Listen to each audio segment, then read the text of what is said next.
Hello everyone, and welcome back to Clara Sews Vintage. Today we're going to be talking about something a little bit different than our normally scheduled programming that I usually talk about on this channel. Today we're going to be talking about body image, disabilities, and dressing vintage. And then I also have an exciting little surprise to announce at the end. So I think body image and disabilities are something that kind of need to be talked about more. I know that they're kind of starting to become part of the conversation culturally and on social media, and I think that that's really important. I think that no matter whether you have physical challenges or not, I think we all have certain insecurities about our bodies, and then when you do have physical challenges and limitations, that can kind of be magnified a little bit.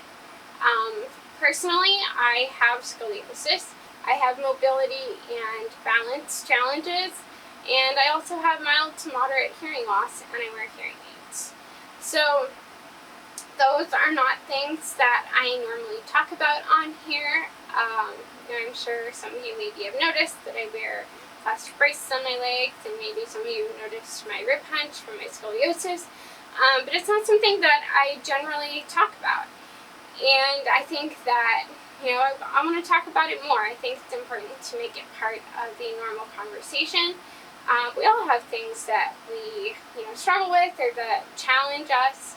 And, mine just happen to be my disabilities. Like, several weeks ago, I was joking around and I snapped my fingers and strained a tendon and muscle in my arm. I couldn't move my arm very much. Dominant arm, mind you, for like 3 weeks. That's fun. Another thing that I struggle with a lot is fatigue and finding enough energy. This is kind of referred to in the disability community as like the spoon theory. Maybe you've heard it talked about, but basically it's like you have a currency and you get a certain amount to get through your day, depending on what your body gives you that day. And, different tasks require a certain amount of the currency, and sometimes you just don't get a lot of currency in a day. Sometimes your body just doesn't give it to you. And so that's definitely something that I've been struggling with. I'm going to be right, straight up and just say that. I've definitely, stress affects it a lot for me, and I don't think that I'm the only one who has found the last several months, pretty stressful. We've all had a lot going on with the pandemic and with the different social unrests that have been going on, and kind of taking a look at ourselves and doing kind of self-examination of how can I be a better person, and there's just a lot of stress that goes along with that, and I don't think it's shameful to recognize that and admit that, but it definitely cuts down on my energy levels, and I struggle with fatigue a lot more. I had planned to get a lot more projects done and a lot more videos out over this summer, and that's why, because my body just hasn't really been letting me. And sometimes I think that can be hard to admit. I know, at least for myself, I feel like I can power through anything and I can be invincible, and sometimes my body just reminds me that that's not true. But yeah, and I think body image goes along with that. Like I said, I have scoliosis. I have a 70+ degree curve, and that definitely, affects my body, the way it's shaped. I feel like I'm pretty blessed with how my scoliosis affects me. I know a lot of people are in a lot more pain with their curves than I am, and so I'm very thankful for that. But it does cause me some back pain, and it limits the amount of activity that I am able to do in order to limit the amount of back pain that I have. And it does definitely change my silhouette a little bit. Whether you dress vintage or modern, we all compare ourselves. For every era, there are like ideal standards of beauty, standards of ideal beauty. And, in modern time, for modern fashion, I think that it gets talked about some, the idea of Photoshop and pictures are photoshopped, or it's, kind of a trick of the eye with lighting or camera angle. And so often images that we see on social media or print media aren't exactly what they seem. And so we're kind of comparing ourselves to a false ideal. But I think, if I can say, I think that it's even almost more true for those of us who like to dress in bygone eras. Especially my eras of interest tend to fall in the 1930s to 1950s. But, so, I can speak for that, but yeah, especially in eras that go before that, often we're not even comparing ourselves to real pictures of real people. A lot of the images that we have for ideal beauty are illustrations for any of us who like vintage or historical fashion. Cameras are a relatively modern invention, and so a lot of pictures of women and fashion, and men too, but of fashion were illustrations. They're drawings. And so it's really easy to draw someone with an exaggerated waist, super small waist and large shoulders. You can draw someone to have any proportions that you want them to have. And I think it's important to remind ourselves that probably a lot of even women of the era didn't live up to those perfect beauty standards. And, we need to be a little bit lenient with ourselves. And it's okay. We all come in different shapes and sizes, and it's about being the healthiest version of ourselves. We all come in different shapes and sizes. So, I think it is important to talk about body image, because I think that can be a big problem, for anyone, whether you dress modern or vintage. But as someone who dresses vintage, it can be hard to see those illustrations of the perfectly slender waist and they, perfectly proportioned. But even real women in the 30s or 40s or 50s weren't shaped like that. Those are drawings. And then I know for me personally, I can't wear heels. I wear plastic braces, like I said.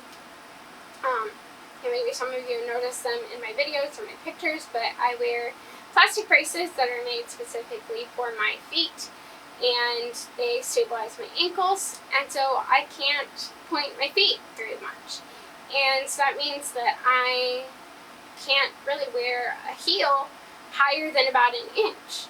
And women in the past almost exclusively wore high heel shoes. Once you get back far enough, they wore flat shoes. But like the era specifically that I'm interested in, like the 30s to the 50s, all women wore high heels almost. And all illustrations certainly show women in high heels. And so that can be a little bit hard for me. I have a very limited style of shoe that I'm able to fit over my braces. And so that can be a little bit hard for me to swallow sometimes, that I can't wear, these beautiful reproduction heels that you find now. A lot of times those won't fit me, and they won't work for me to walk in. And so that can be kind of hard accepting that. And as far as silhouettes go, like I said, I have scoliosis, pretty significant curve, and so that definitely does change the shape of my upper body. I'm a little bit creatively shaped, and that doesn't always lend itself to perfectly executing a silhouette from a certain era. And going along with that, because of my scoliosis, it's very hard for me to wear shapewear.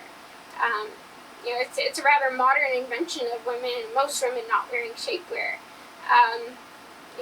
Kind of in the past 50 to 60 years, really.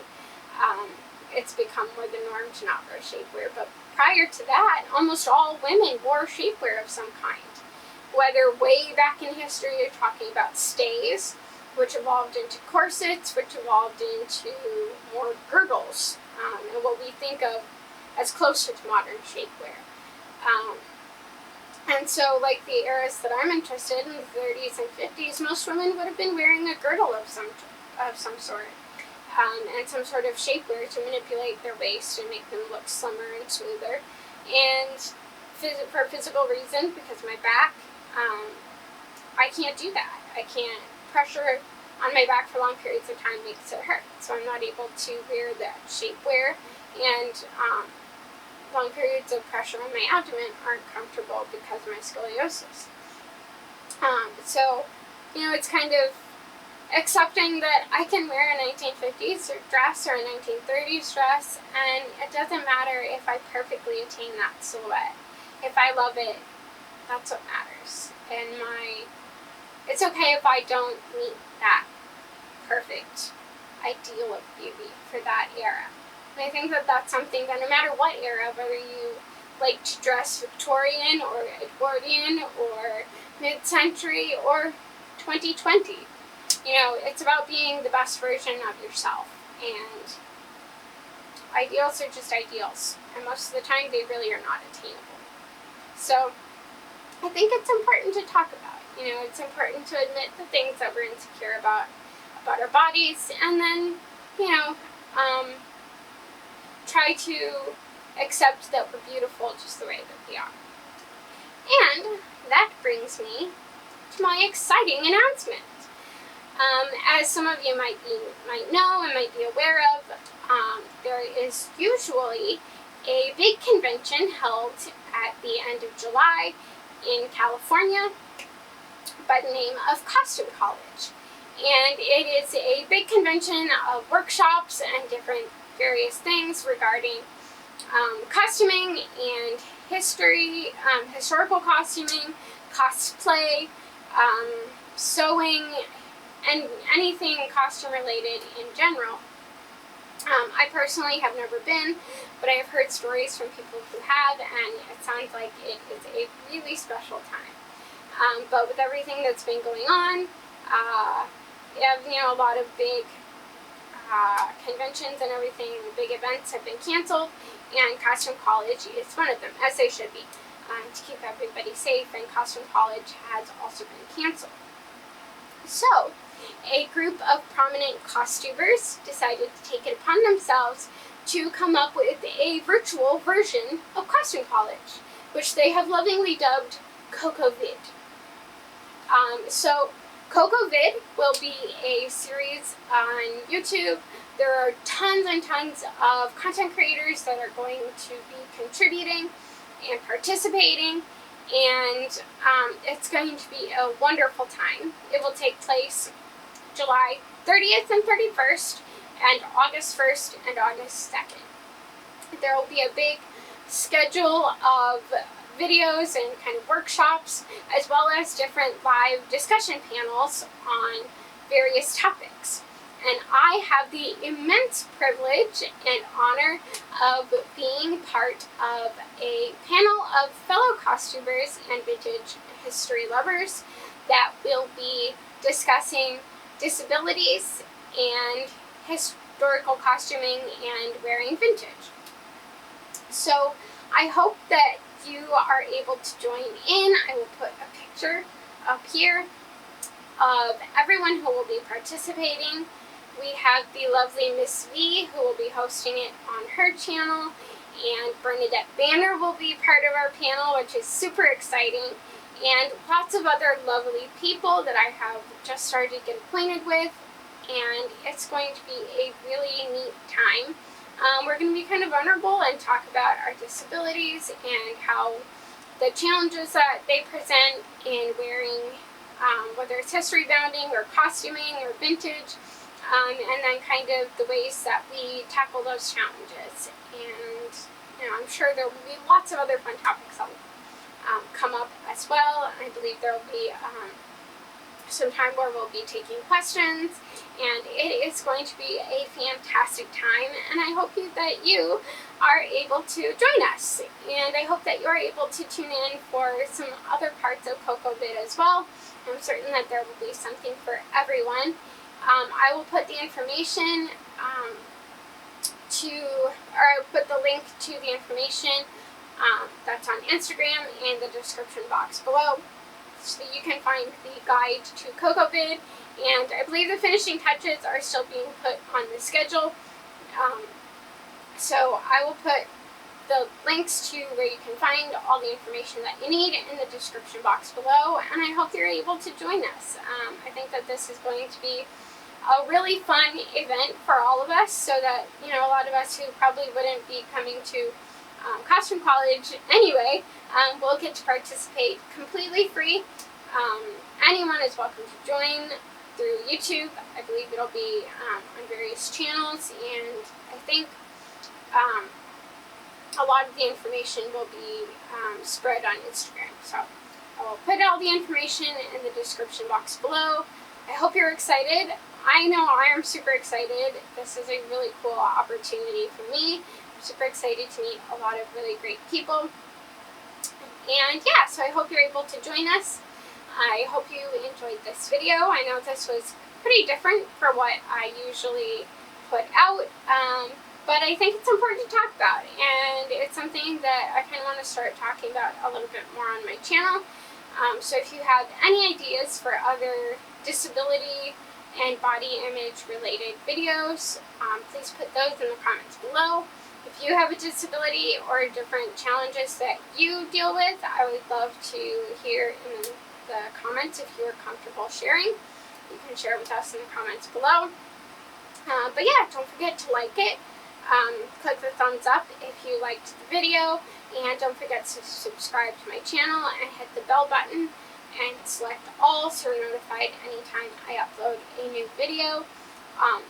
I'm really pushing. I really want to get more videos up and more projects done. So like I said, I'm trying to get as much done as I can. My arm is finally feeling better. So I had to take like a good 3 weeks off of sewing because my dominant arm and I couldn't use it. So hopefully I will be back to sewing here soon and back to making videos. Hopefully my energy will perk up a little bit. But as I can, I want to be putting out content. So I know that I really enjoy it, and I love sharing what I'm working on. And yeah, so I plan to be sharing on that sharing my content as I am able. And yeah, I hope you enjoyed this. Yeah, so I'll see you again next time. Bye!